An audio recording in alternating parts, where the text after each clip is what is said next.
Generally, with these post-series Kamen Rider movies, if the bulk of the focus is on a different hero from the one who led the show, then the movie will be titled accordingly. So it comes off a touch strange that Kamen Rider Gotchard Graduations isn't titled Kamen Rider Valvarad instead, because this is definitely a Spanner Kurogane-led movie. That's not to say that this movie is wholly undeserving of its title. It's very much a celebration of the series. But that itself is also actually kind of strange, because these post-series films are more often reserved for exploring other materials and ideas, not usually framed as a victory lap for the series they're following up, fond, nostalgic flashbacks of days past and all. All the more ironic that it is framed around Spanner.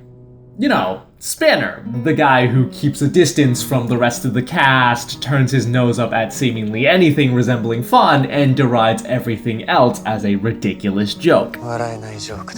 In contrast to the attitude that he displayed in the series proper, he's grown really fond of the liminal days now at their end, a fact that he's not even consciously aware of until the main antagonist of the movie spells it out for him. Spanner is among the last to join the core Gotchard cast at Alchemy Academy during the series, and though there doesn't seem to be anything explicitly tying him to the school, the movie does present it such that as the other characters are graduating and moving on to the next stages of their lives, he is once again being left behind. Spanner usually serves as a foil to Houtaro Ichinose, Kamen Rider Gotchard, but with the context of the series behind him, and because Houtaro is playing a comparatively minor role in this movie, that position has somewhat swapped. Houtaro is someone who moves forward into the future regardless of what befalls him, but here is Spanner, clinging subconsciously to a present that is very quickly slipping away. This movie's villain, Ouroboros, plays on that attachment to trap the cast in a time loop, one that only Spanner is aware of. Spanner gets to live in this pocket of space-time that he's having a hard time letting go of, and moreover, because he's too darn tsundere to ever admit that he'll miss the rest of the cast when they're gone, they'll never have to know. Of course, Spanner rejects this idea outright. In contrast to his cool-headed veneer, Spanner has historically been rather dangerously prone to self-destructive tendencies.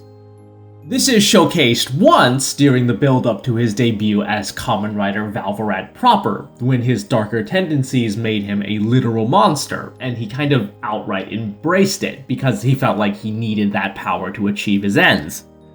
And then again towards the tail end of the TV series, when he tries to self-sacrifice himself in a ploy to stop the villains once and for all.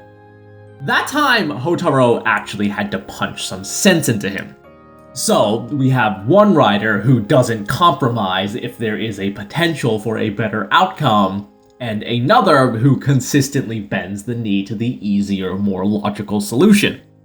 Spanner, foregoing his own happiness, is in some respects just a continuation of that. It's easy. Giving up this time loop is barely a sacrifice, especially if it's for the benefit of others. But it's amended by the fact that this time, Spanner is willing to reach for that potential better future. He's actually internalized what Houtaro had to literally beat into him, highlighted visually by the power-up that he receives for the movie. Valvarad GT uses one of the component chemies that Gotchard does for his base form, and by way of straight up reusing some of Gotchard's suit props, Valvarad adopts some of the main rider's physical characteristics as well. But by far, the thing that exemplifies Spanner's character growth the most is when Ouroboros is sealed away. Petty movie villain that he is, Ouroboros drags Spanner into the eternal prison with him. Series Spanner would have probably left it at that. The threat is taken care of, it is of danger to no one else. But this Spanner actually fights his way out of the predicament, also that he could literally crash a wedding that he would have otherwise missed to reunite with his fellows. It's good stuff.